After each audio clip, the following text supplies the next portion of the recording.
ओम नमस्ते जी। आइए आज की चर्चा को प्रारंभ करते हैं। ऋग्वेद के प्रथम मंडल के प्रथम सूक्त का छठवां मंत्र।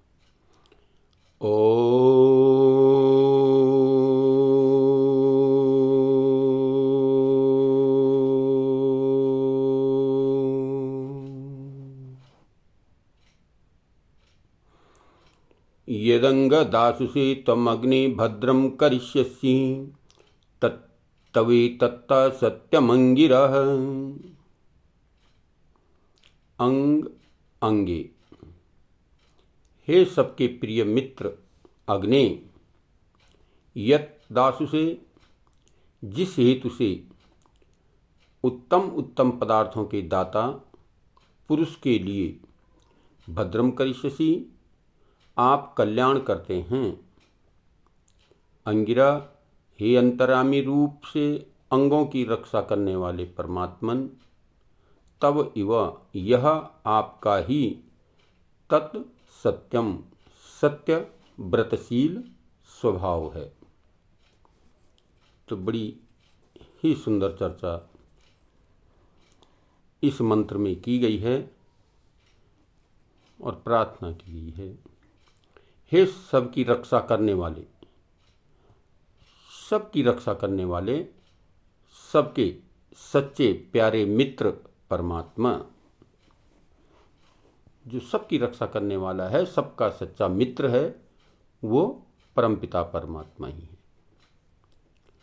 जो धार्मिक उदार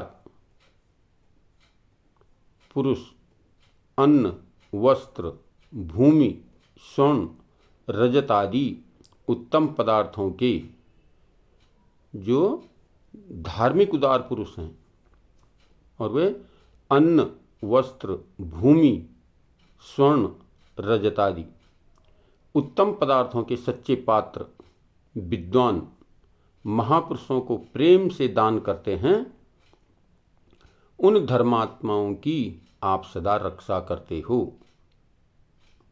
ऐसा आपका अटल नियम और स्वभाव ही है। यह आपका अटल नियम है, स्वभाव है कि जितने भी संसार में उत्तम पदार्थ हैं, अन्न वस्त्र धन भूमि स्वर्ण आदि, इन उत्तम पदार्थों के दाता आप ही हो। और जो महापुरुष, जो महादानी पुरुष इन पदार्थों का उत्तम उत्तम विद्वानों के लिए महापुरुषों के लिए प्रेम से दान करते हैं, तो इस प्रकार से जो दान करते हैं उनकी आप सदा रक्षा करते रहते हो। ये आपका अटल और सत्य नियम है। तो कितनी सुंदर बात इसमें कही गई है कि यदि हमारे पास उत्तम पदार्थ प्राप्त हों, अधिक मात्रा में हों, तो हमें उन्हें उत्तम ही महापुरुषों को दान में देना चाहिए। उससे जो है समाज का, राष्ट्र का कल्याण होता है। जितने भी देखो गुरुकुल बने हुए हैं, ये भूमि कहीं न कहीं किसी न किसी रूप में किसी महादानी ने दान की है। और इन स्थानों पर जो दान करता है वो महाभागी होता है, महादानी होता है, और उसकी परमपिता परमात्मा रक्षा करते हैं। ये मंत्र हमें बता रहा है कि उस परमपिता परमात्मा का दिया हुआ धन स्वर्ण रजत भूमि आदि जो भी पदार्थ हैं, इनको उत्तम कार्यों में लगाने के लिए दान करना चाहिए, अच्छे कार्यों के लिए दान देना चाहिए। जलाशय के लिए, विद्यालय के लिए, अस्पतालों के लिए, यानी उन्नत जगह पर जहाँ पर मानव मात्र का कल्याण हो रहा हो, प्राणी मात्र का कल्याण हो रहा हो, ऐसे कार्यों के लिए यदि हम इस दान का उपयोग करते हैं तो वो दान हमारे लिए सर्वश्रेष्ठ बन जाता है, हमारे पुण्य का भागी बन जाता है और हमें मोक्ष के मार्ग को प्रशस्त कर देता है। कहा भी है कि भूमि दान देने वाले को आयु प्राप्त होती है। दीर्घ जीवन जिएगा। तो इस प्रकार से जितने भी उत्तम पदार्थ हैं इनका उत्तम स्थानों पर और उत्तम महापुरुषों को ही दान में देना चाहिए, व्यर्थ जगह नहीं।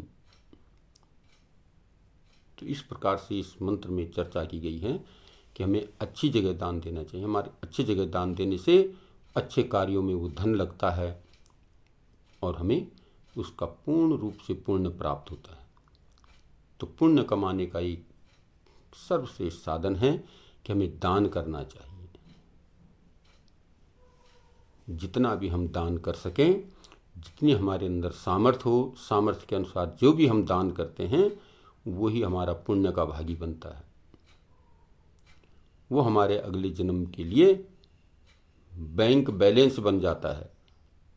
तो यदि हमें अगले जीवन का बैंक बैलेंस बनाना है और अपनी बुद्धि को प्रखर रखना है तो हमें उत्तम जगह, उत्तम पदार्थों को, उत्तम महापुरुषों को, अपने उत्तम पदार्थ का, उत्तम धन का, उत्तम भूमि का, स्वर्ण आदि भी जो भी है ये उत्तम स्थानों पर दान देना चाहिए, ताकि हमारा ये जीवन सुधर करके अगला जीवन भी सुधर सके।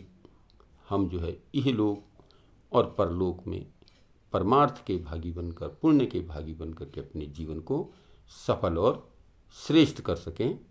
तो इस मंत्र में ये चर्चा है कि हम अपने जीवन को यदि सफल बनाना है, श्रेष्ठ बनाना है, तो हम अपने उत्तम पदार्थों का उत्तम महापुरुषों को ही दान करें, पुण्य करें, तो हमारा जीवन सफल और श्रेष्ठ हो जाएगा।